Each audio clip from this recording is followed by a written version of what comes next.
के बारे में पूरी गहराई से समझिए।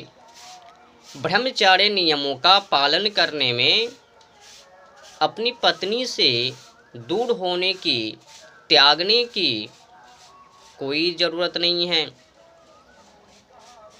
अब ऐसा ना हो कि मनो में विचार आ गया कि नहीं नहीं, मुझे तो अब ब्रह्मचर्य नियमों का पालन करना है, तो फिर अपनी पत्नी को ही त्याग दी।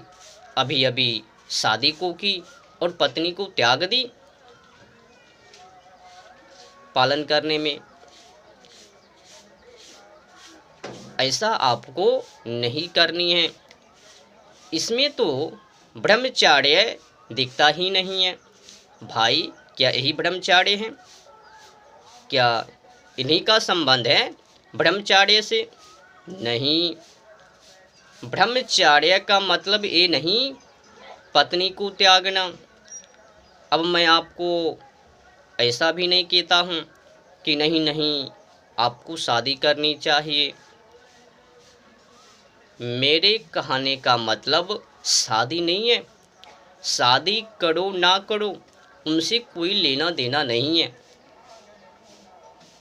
बातें सूक्ष्म हैं, समझो।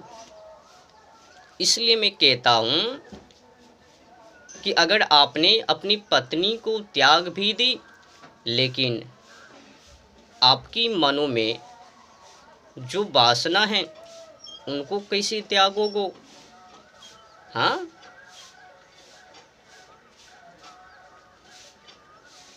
त्यागने की जो बातें आती हैं ब्रह्मचर्य नियमों का पालन करने में, मतलब वो नहीं है पत्नी को त्यागना। मतलब ये है कि त्यागने की पत्नी क्या चीज़ हैं, वस्तु हैं, गुड्डी गुड़िया की खेल हैं, शारीरिक पूर्ति हैं, संभोग की पूर्ति हैं, यौन इच्छा की पूर्ति हैं, यौन संबंध का पूर्ति हैं। इनको आपको मारनी है, त्यागनी है। अब ये नहीं कि अपनी पत्नी को ही त्याग देनी है। और यही बातों को स्त्री के भी ऊपर लागू होती हैं। अगर उन्हें भी ब्रह्मचर्य का नियमों का पालन करनी है, तो फिर यही बातों को ध्यान में रखनी है कि ऐसा ना हो कोई पुरुष दिखे और उन्हीं के ऊपर लिपक पड़े, वासनाओं को लेकर, संभोग को लेकर। ऐसा विचार मनों में नहीं आनी चाहिए। स्त्री हो या फिर पुरुष, ब्रह्मचर्य नियमों का पालन करने में गंदी आदतें, गंदी विचार, सोच, व्यवहार, खान पान इत्यादि इत्यादि इनको त्याग करने की है।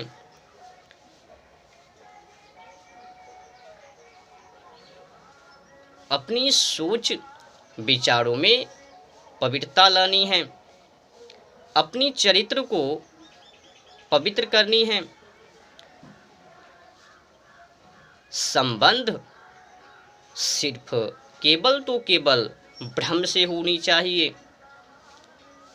ब्रह्म और उनके बीच चार्य, इनमें विचरण करनी है।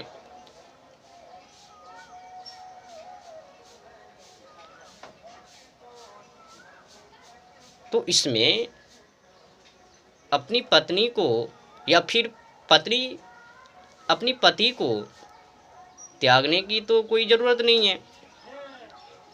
जो बातें हैं भोग की, संभोग की, यौन इच्छा की, वासना की पूर्ति, उनको त्यागने की है। बस गंदी आदतों को त्याग लो। जो वासना भरी पड़ी हुई है आपकी मनों में, उनको त्याग लो। बस ब्रह्मचर्य नियमों का पालन पूरी हो गई।